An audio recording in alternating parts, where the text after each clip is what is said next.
Mati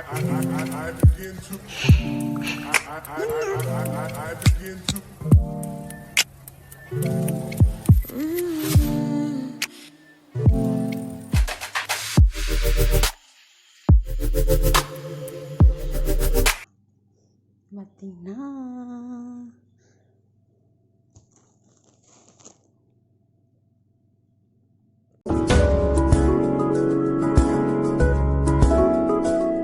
Hi everyone! Welcome back to my YouTube channel. My name is Joy.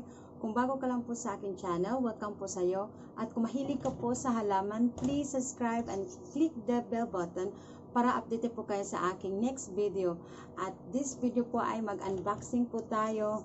Ito po ay first unboxing video ko po kasi first kong mag-try magbili ng halaman online. Ito po ay galing pa po ng Kuala Lumpur.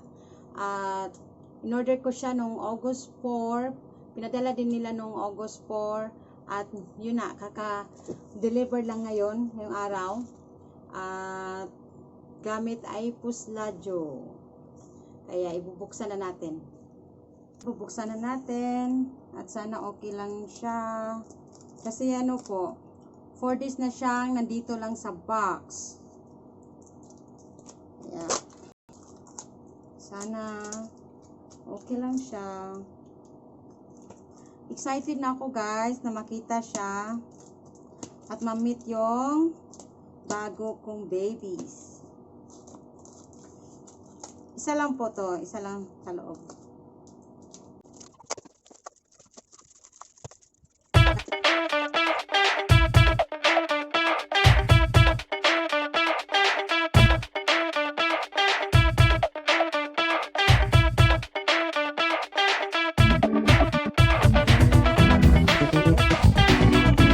Ganda talaga ng pagkabalot niya.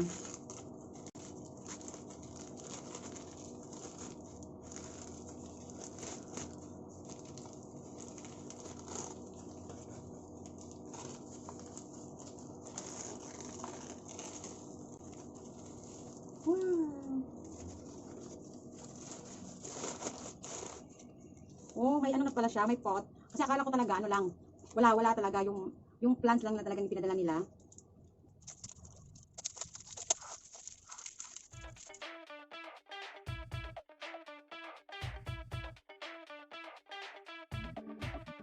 Ito yung gagamitin natin. At ito yung pot niya. Medyo malaki lang siya konti yung gagamitin natin ngayon. Ito po ay hindi bago. Ito po ay sa kaladyum ko. Karireport ko din kanina. Timing na timing. Kasi nilipat ko siya sa mas malaking pot. Medyo lumalaki na kasi siya. Kaya nilipat ko din siya sa mas malaking pot. At ito yung unang pot niya. At ito na rin yung gagamitin natin para po sa ating panibagong Sensevieria collection. Lagyan na lang ng lupa. Ayan. Ito yung lupa. At maghalo ako ng perlite. Konting perlite.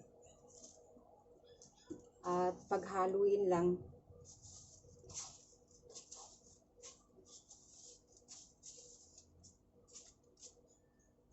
Yan. Tapos ilalagay lang natin.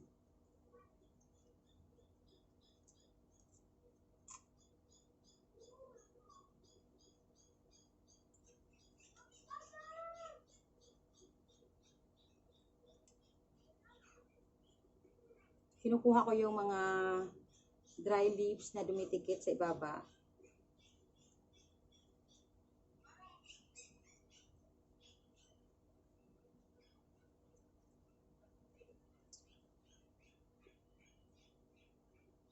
Okay siya, wala siyang sira, wala siyang sakit. Ay, ano pala ito?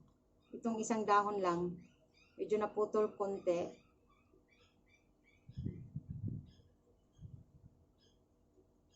Lipat natin siya dito.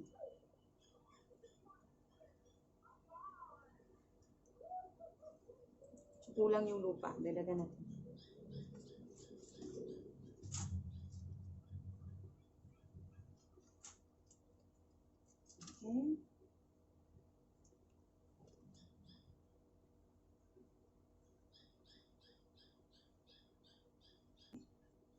lipat na natin siya.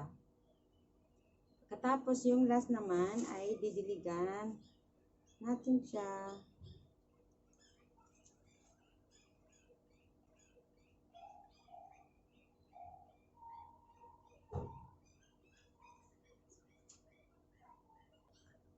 Tingnan nyo, pagkatapos nating diligan siya, medyo bumaba yung lupa. Ang gagawin ko nito ay dagdagan ko na naman siya ng lupa.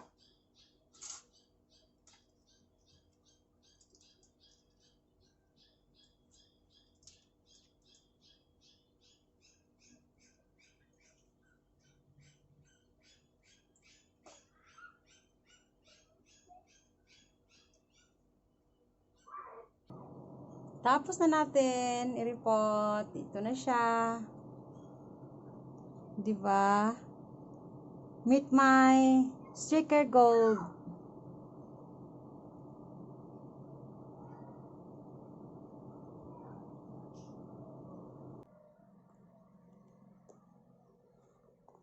Ayan guys, sa araw na ito, thank you for watching and see you to my next vlog. Bye!